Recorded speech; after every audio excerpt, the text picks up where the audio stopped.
जय हिंद दोस्तों, मैं ओम प्रकाश लोधी माँ भारती अकेडमी में आपका फिर से स्वागत करता हूँ। वैद्युत आवेशहीन क्षेत्र का आज हम लोग 14वां लेक्चर पढ़ने जा रहे हैं, जो कि आधारित है गॉस के अनुप्रयोग पर। तो इस 14वें लेक्चर में हम लोग दोस्तों किसी अनंत लंबाई के एक समान आवेशित तार के कारण किसी बिंदु पर हम लोग विद्युत क्षेत्र की गणना करेंगे।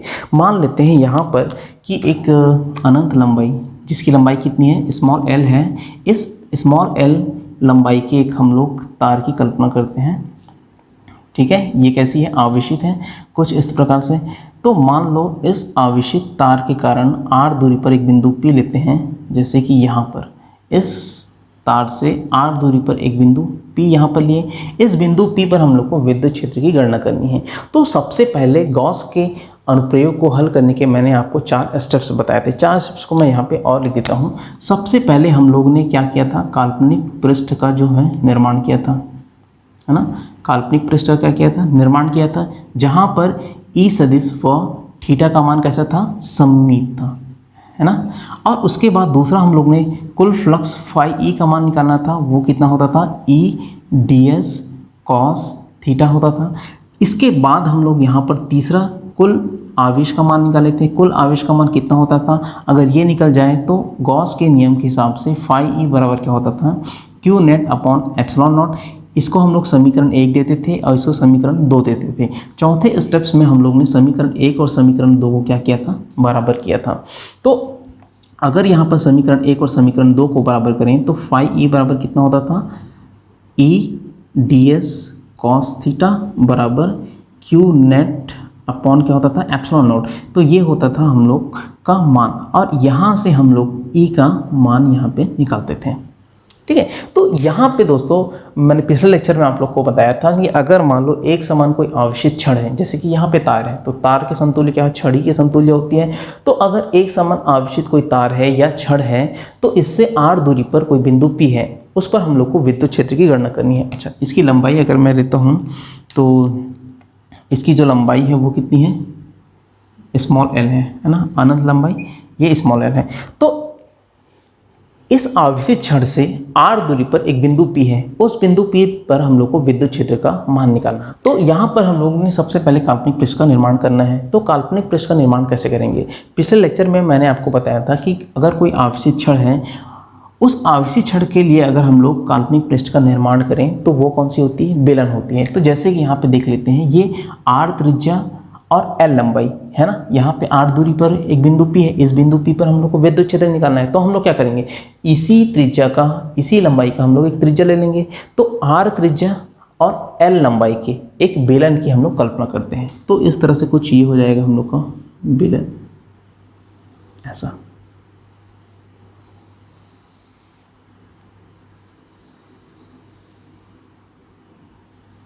ये कुछ इस तरह से हो जाएगा, ठीक है। तो यहाँ पर हम लोग क्या करेंगे, स्मॉल r त्रिज्या और स्मॉल l लंबाई की एक हम लोग बेलन की कल्पना करेंगे। अच्छा, अगर वहाँ पर उस बेलन की कल्पना करते हैं तो वहाँ पर एक चीज़ होना चाहिए, वो क्या है, ई सदिश और थीटा का मान क्या होना चाहिए, सममित होना चाहिए प्रत्येक सतह में। अब यहाँ पर दोस्तों आप लोग को 3 अलग अलग पृष्ठ नजर आएंगे। एक पृष्ठ पहला ये है ना, पृष्ठ एक, ये पृष्ठ दूसरा, और ये हम लोग का पृष्ठ तीसरा हो जाएगा। तो 3 अलग यहाँ पर पृष्ठ हम लोग को नजर आ रहे हैं। मान लेते हैं इस पृष्ठ को S1 बोलते हैं, इस पृष्ठ को हम लोग S2 बोलते हैं, और इस पृष्ठ को हम लोग S3 बोलते हैं। तो जब हम लोग आवेशित छड़ के कारण जो काल्पनिक पृष्ठ का निर्माण किए हैं वो कैसा बना, बेलन बना। तो बेलन में आप लोग जानते हो एक वक्री पृष्ठ होता है और 2 वृत्तीय पृष्ठ होता है। तो यहाँ पर कुल मिला के कितना पृष्ठ हम लोग को नजर आ रहा है, 3 पृष्ठ नजर आ रहे हैं हम लोग को। अब यहाँ पे देखते हैं कि आखिर प्रत्येक पृष्ठ पर क्या ई सदिश और थीटा का मान सममित है, वो हम लोग को चेक करना है। तो हम लोग पहले पृष्ठ पर चेक करते हैं। अगर मान लो ये छड़ है, जैसे कि ये आवेशित छड़ है, इस आवेशित छड़ के कारण अगर मैं विद्युत क्षेत्र की बात करूँ तो वो कैसी हो जाएगी, अभिलंबवत बाहर की ओर ऐसे होगी विद्युत क्षेत्र, है ना, कुछ इस तरह से ऐसे विद्युत क्षेत्र बाहर की होगी, और ये पूरे के पूरे चारों ओर की रहेगी। जैसे कि मान लो ये एक आवेशित छड़ है ना, इस आवेशित छड़ के कारण अगर मैं बात करूं विद्युत क्षेत्र कैसे बनेगा, तो इधर से ऐसे बाहर त्रिज्यीय बाहर की ओर होगी, प्रत्येक बिंदु पर। यहाँ पर अगर लूँगा तो ऐसे बाहर, यहाँ पे लूँगा तो ऐसे बाहर, यहाँ पे लूँगा तो ऐसे बाहर। तो इस तरह से जैसे कंघी होती है ना, एक गोल वाली कंघी जिस पर ऐसे रेसे निकले होते हैं बाहर, वैसे ही कुछ होता है विद्युत क्षेत्र। तो एक समान अगर क्षण की बात करें तो उसके लिए विद्युत क्षेत्र क्या होगा, अभिलंबवत बाहर की ओर होगी यहाँ पर। तो अगर मैं इस बिंदु P पर लेता हूँ तो इस बिंदु P पर विद्युत क्षेत्र का मान कैसे होगा, अभिलंबवत बाहर की ओर। ये कुछ इस तरह से विद्युत क्षेत्र का मान होगा ई सदिश, ठीक है। अच्छा, अगर मैं इस बिंदु पर बात करूं तो इस बिंदु पर अभिलंबवत ऐसे बाहर की ओर होगी विद्युत क्षेत्र। अगर यहाँ पे बात करूं तो ये कुछ इस तरह से होगी, यहाँ पे बात करूं तो ये कुछ इस तरह से होगी। तो विद्युत क्षेत्र का मान जो है इस तरह से अभिलंबवत बाहर की ओर होगी प्रत्येक बिंदु पर। जैसे इस बिंदु पर लूँ तो ये अभिलंबवत बाहर की ओर होगी, इस बिंदु पर लूँ तो ये कुछ इस तरह से अभिलंबवत बाहर की ओर होगी यहाँ पे ई सदिश प्रत्येक बिंदु पर।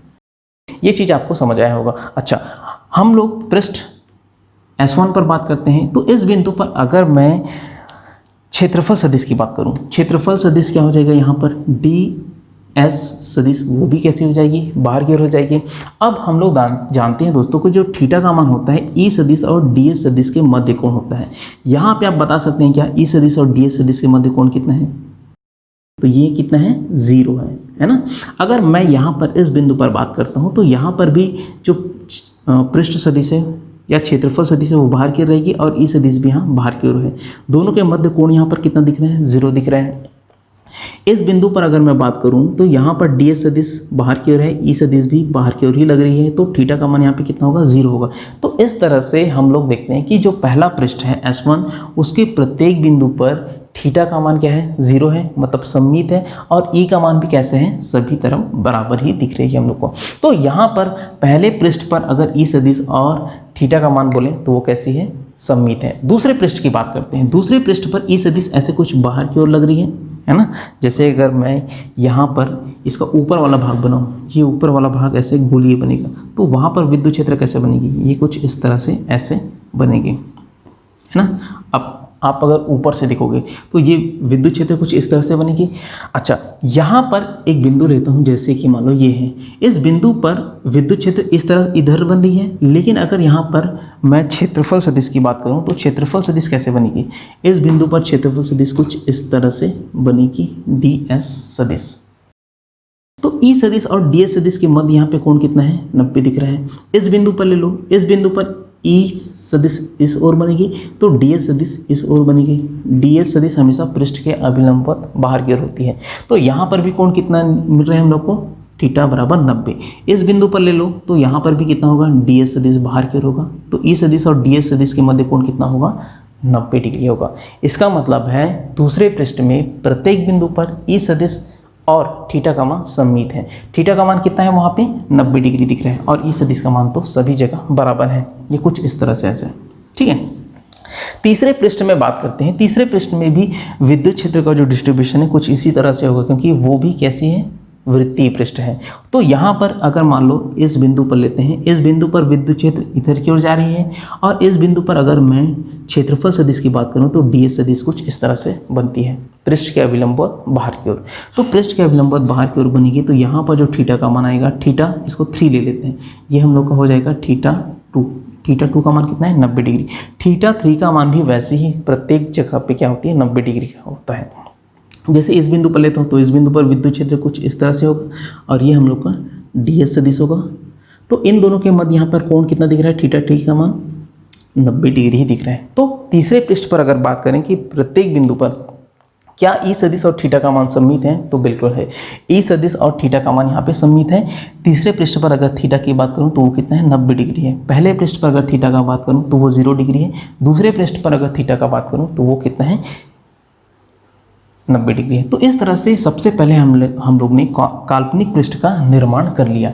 अब उसके बाद देखते हैं दोस्तों कि आखिर इस अलग अलग पृष्ठों पर कुल आवेश कितना है, कुल फ्लक्स का मान निकालना है हम लोग को। तो दूसरा हम लोग क्या करते हैं, कुल फ्लक्स का मान निकालेंगे। अब यहाँ पर कुल फ्लक्स फाई ई का मान यहाँ पे थोड़ा सा आपको ध्यान से देखना पड़ेगा कि कैसे निकालेंगे।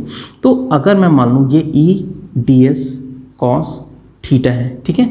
अगर मैं पहले पृष्ठ के लिए बात करूँ तो थीटा 1 हो जाएगा, और यहाँ पर मैं लिख देता हूँ पहले पृष्ठ S1 के लिए। दूसरे पृष्ठ के लिए अगर बात करूँ तो ये हो जाएगा हम लोग का E D S cos theta two किसके लिए, पृष्ठ दूसरे के लिए।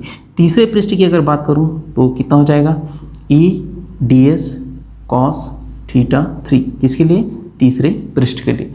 विद्युत क्षेत्र का मान हर एक पृष्ठ में बराबर है दोस्तों, इसलिए मैं E1 E2 E3 नहीं लिख रहा हूँ। अच्छा, यहाँ पर ये बताओ क्या पहले पृष्ठ में विद्युत क्षेत्र का मान सम्मित है, सभी जगह है। थीटा का मान क्या सम्मित है, हाँ सभी जगह कितना आ रहा है, 0 ही आ रहा है। तो यहाँ पर हम लोग क्या करते हैं, ई और कॉस थीटा 1 को बाहर निकाल देते हैं। अंदर में क्या बचेगा, डी एस बचेगा किसके लिए, पहले पृष्ठ के लिए। यहाँ पर भी क्या ई और थीटा का मान समान है क्या, हाँ ई का मान भी समान है और थीटा 2 का मान प्रत्येक जगह कितना आ रहा है, 90 डिग्री आ रहा है।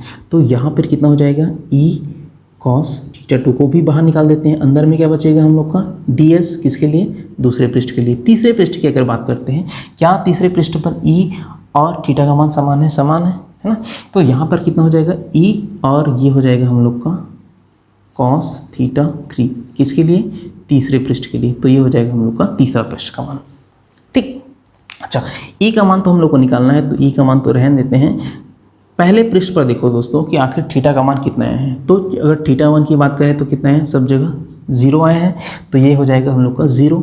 अच्छा, पहले पृष्ठ के लिए अगर मैं बोलूँ कि ये जो बेलन है इसकी त्रिज्या r है और इसकी लंबाई कितनी है, l है, इसकी लंबाई कितनी है, l है। तो जो वक्री पृष्ठ होते हैं बेलन की वो कितनी होती है, तो बेलन का जो वक्री पृष्ठ होता है 2 पाई r और ये कितना होता है, l होता है। ये बेलन का वक्री पृष्ठ होता है। ये चीज़ आपको पता होगी क्योंकि इसको 10th में आपने पढ़ाया है। अच्छा, दूसरे अगर पृष्ठ की बात करें तो ई कॉस थीटा 2 का मान कितना दिख रहा है हम लोग को, 90। तो ये हो जाएगा हम लोग का कॉस 90, ठीक है। इस पृष्ठ के क्षेत्रफल की अगर बात करूं, अगर मान लो इसकी त्रिज्या कितनी है, r है, तो ये हम लोग का वृत्तीय पृष्ठ दिख रहा है ना। तो वृत्तीय पृष्ठ का अगर क्षेत्रफल बोलूं तो कितना होता है, पाई r स्क्वायर, ये हम लोग जानते हैं, ठीक है। तीसरे पृष्ठ की बात करता हूं तो ये e और कॉस थीटा 3 का मान कितना है यहाँ पे दोस्तों, थीटा 3 का मान प्रत्येक जगह कितना है, 90 डिग्री है। तो यहाँ पे भी कितना हो जाएगा, ये 90 डिग्री हो जाएगा। और इसके अगर क्षेत्रफल की बात करूँ तो कितना हो जाता है, पाई r स्क्वायर, क्योंकि वो भी वृत्तीय पृष्ठ है, जैसे ऊपर का क्षेत्रफल वैसे ही नीचे का क्षेत्रफल। तो ये हम लोग का कुछ इस तरह से होता है कुल फ्लक्स। अच्छा, यहाँ पे बताओ कॉस 90 का जो मान होता है कितना होता है, 0। तो ये वाला भाग कितना हो जाएगा, 0। कॉस 90 का मान 0, तो ये वाला भाग भी कितना हो जाएगा, 0 हो जाएगा। तो यहाँ पे अगर मैं मान निकालूँ तो ई गुणा 2 पाई आर एल होगा, ये हो जाएगा हम लोग का फाई ई का मान। तो इसको हम लोग देते हैं समीकरण 1, समीकरण 1 देते हैं। इसके बाद यहाँ पर हम लोग क्या करते हैं, समीकरण 1 देने के बाद हम लोग तीसरे स्टेप में जाते हैं। पहला स्टेप है काल्पनिक सतह का निर्माण किया हम लोग गॉसियन पृष्ठ की। दूसरा स्टेप में कुल फ्लक्स का मान निकालने, किससे, E D S cos theta से। तो अलग अलग यहाँ पे पृष्ठ बने, पहला पृष्ठ, दूसरा पृष्ठ और तीसरा पृष्ठ। ये पहला पृष्ठ ये वाला, ये दूसरा पृष्ठ और ये तीसरा पृष्ठ। उसके बाद हम लोग तीसरा यहाँ पर स्टेप निकालेंगे कुल आवेश की, कुल आवेश की, है ना। तो यहाँ पर देखो दोस्तों, अगर ये छड़ है और छड़ में कैसा आवेश घनत्व होता है, रैखिक आवेश घनत्व होता है। तो क्यू नेट का मान यहाँ पे हम लोग को निकालना है। तो हम लोग जानते हैं क्या, रैखिक आवेश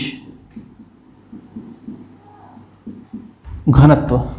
तो रैखिक आवेश घनत्व का मान लैम्डा बराबर कितना होता है, क्यू नेट अपॉन कितना होता है, ये एल। तो प्रति एकक लंबाई पर कुल आवेश का मान होता है रैखिक आवेश घनत्व। तो यहाँ से क्या हम लोग कुल आवेश निकाल सकते हैं, बिल्कुल निकाल सकते हैं। तो कुल आवेश क्यू नेट का मान कितना हो जाएगा, क्यू नेट का मान हो जाएगा लैम्डा गुणा एल। तो ये हम लोग का कुल आवेश का मान निकल गया। कुल आवेश के मान निकलने के बाद यहाँ पर हम लोग गॉस के नियम से, गॉस के नियम से, गॉस के नियम से हम लोग जानते हैं क्या, कुल फ्लक्स फाई ई का मान कितना होता है, क्यू नेट अपॉन होता है एप्सिलॉन नॉट, ठीक है। तो क्यू नेट का मान यहाँ से हम रखेंगे तो ये कितना हो जाएगा, लैम्डा एल बटे एप्सिलॉन नॉट। तो यहाँ पर ये हो जाएगा हम लोग का फाई ई बराबर लैम्डा एल बटे एप्सिलॉन नॉट। यहाँ पर फाई ई का मान कितना हुआ, ई गुणा 2 पाई आर एल हुआ, ठीक है। तो इसको हम लोग देते हैं समीकरण 2। तो समीकरण 1 और समीकरण 2 को हम लोग चौथे स्टेप्स में इक्वेट करने वाले हैं। तो चौथा स्टेप क्या होता है दोस्तों, समीकरण 1 और समीकरण 2 दोनों को हम लोग क्या करेंगे, बराबर करेंगे। यहाँ पे आप लोग को समझ आएगा कि रैखिक आवेश घनत्व तो लैम्डा बराबर क्या होता है, क्यू नेट अपॉन एल। अगर ये आपको नहीं पता तो आप पिछला लेक्चर देखिए, शायद ये 11वां लेक्चर है। तो रैखिक आवेश घनत्व का मान कितना होगा, लैम्डा बराबर क्यू नेट अपॉन एल। तो यहाँ से कुल आवेश का मान निकालेंगे क्या हुआ, तो क्यू नेट क्या हो जाएगा, लैम्डा गुना एल हो जाएगा। तो लैम्डा गुना एल, गॉस के नियम से हम लोग जानते हैं क्या, फाई ई बराबर क्यू नेट अपॉन क्या होता है, एप्सिलॉन नॉट। क्यू नेट का मान यहाँ से यहाँ रख दो, ठीक है। तो ये कितना हो जाएगा, lambda L upon epsilon not. मुझे लगता है यहाँ तक आपको समझ आया होगा। चौथे स्टेप्स की अगर बात करते हैं, समीकरण 1 व 2 से, समीकरण 1 व 2 से अगर देखते हैं दोस्तों, समीकरण 1 में अगर देखो, समीकरण 1 से फाई ई का मान कितना निकल रहा है यहाँ पे, ई गुणा 2 पाई आर एल, ई गुणा 2 पाई आर एल। और यहाँ पर समीकरण 2 से फाई ई का मान कितना निकल रहा है, lambda L upon epsilon not, ठीक है। लैम्डा एल अपॉन कितना हो रहा है, एप्सिलॉन नॉट। यहाँ पे देखो एल और एल का मान यहाँ पे कैंसिल आउट हो रहा है, तो बचेगा क्या, ई गुणा 2 पाई आर और बराबर लैम्डा अपॉन एप्सिलॉन नॉट। अगर मैं यहाँ पे ई को एक तरफ लिखता हूँ और बाकी इसको पक्षांतर कर देता हूँ, तो ये कितना हो जाएगा, 2 पाई आर एप्सिलॉन नॉट। तो ये आपका मान हो जाएगा दोस्तों, फाइनल आंसर ये आपका होने वाला है। अगर किसी भी आवेशित अनंत लंबाई के एक तार के लिए अगर r दूरी पर, किसी r दूरी पर अगर कोई बिंदु P है, उस बिंदु P पर विद्युत क्षेत्र का मान आखिर कितना होगा, तो वो कितना होगा, E बराबर lambda upon 2 pi r epsilon not होने वाला है। तो E बराबर कितना आता है, lambda upon 2 pi r epsilon not होता है। इसके बाद अगर इसको मैं सदिश रूप में लिखूँ, तो इसको मैं रब करता हूँ यहाँ पर, जैसे कि ये, अगर मैं इस मान को सदिश रूप में लिखूं, तो सदिश रूप में क्या हो जाएगा दोस्तों, सदिश रूप में जो ई का मान है, ये कितना हो जाएगा, ई सदिश बराबर कितना होगा, lambda upon 2 pi r epsilon naught. और यहाँ पे क्या हो जाएगा, एन कैप। मतलब जो ई सदिश की दिशा होगी वो एन कैप के अनुदिश होगी। आखिर यहाँ पर एन कैप क्या है, इस क्षण के कोई एक बिंदु ले लेते हैं, है ना, कोई भी एक बिंदु ले लो, उस बिंदु पर अभिलंबवत गुजरने वाले तल की दिशा में एकांक सदिश होती है एन कैप। तो एन कैप क्या होती है, तार के किसी बिंदु पर अभिलंबवत गुजरने वाले तल की दिशा में एकांक सदिश, ये होता है एकांक सदिश।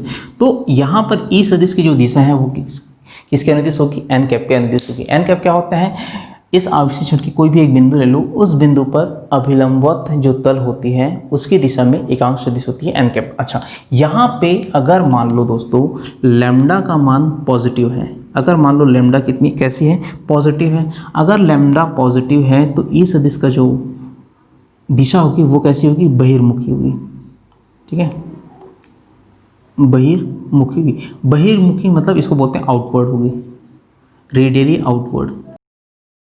तो यहाँ पे अगर मान लो लैम्डा का मान पॉजिटिव है ना, लैम्डा का मान अगर पॉजिटिव है तो विद्युत क्षेत्र कैसे बनेगी, इस क्षण से अभिलंबवत बाहर की ओर बनेगी, जैसे कि यहाँ पे बनी है। यहाँ पर लैम्डा का मान हम लोग कैसे लिए हैं, पॉजिटिव लिए हैं। लैम्डा का मान अगर पॉजिटिव लिए हैं तो जो विद्युत क्षेत्र है या विद्युत क्षेत्र रेखाएं हैं वो अभिलंबवत बाहर की ओर बनेगी। जैसे मैं थोड़ी देर पहले बताया था ना, एक कंघी की बात की थी, इस कंघी में अगर रेसे ऐसे बाहर की ओर निकली हुई है तो कुछ उस तरह से विद्युत क्षेत्र ऐसे अभिलंबवत बाहर की ओर बनेंगी। अगर मान लो दूसरी कंडीशन हम लोग लेते हैं, लैम्डा का मान अगर मान लो यहाँ पर नेगेटिव है, लैम्डा का मान अगर नेगेटिव है तो ई सदिश जो बनता है वो कैसा बनता है, अंतर्मुखी बनता है। अंतर्मुखी का मतलब क्या होता है, रेडियली इनवर्ड होती है। मतलब अगर लैम्डा का मान अगर ऋणात्मक है तो विद्युत क्षेत्र इस तरह से ऐसे आएगी, है ना, अंदर की ओर ऐसे बनेगी, तो इसको बोलते हैं अंतर्मुखी होना। तो लैम्डा का मान अगर पॉजिटिव है तो ई कैसे बनेगा, बहिर्मुखी मतलब आउटवर्ड रहेगी, और लैम्डा का मान अगर नेगेटिव है तो ई कैसे रहेगी, इनवर्ड रहेगी, है ना, अंदर की ओर बनेगी। तो इस तरह से हमने देखा कि आखिर किसी आवेशित सीधे तार के कारण विद्युत क्षेत्र का मान कितना होता है। मैं उम्मीद करता हूं दोस्तों कि आज का लेक्चर आपको समझ आया होगा कि आखिर एक समान आवेशित किसी क्षण के कारण किसी बिंदु P पर विद्युत क्षेत्र का मान कैसे निकालते हैं। तो मिलते हैं दोस्तों नेक्स्ट लेक्चर में नेक्स्ट टॉपिक के साथ। जय हिंद।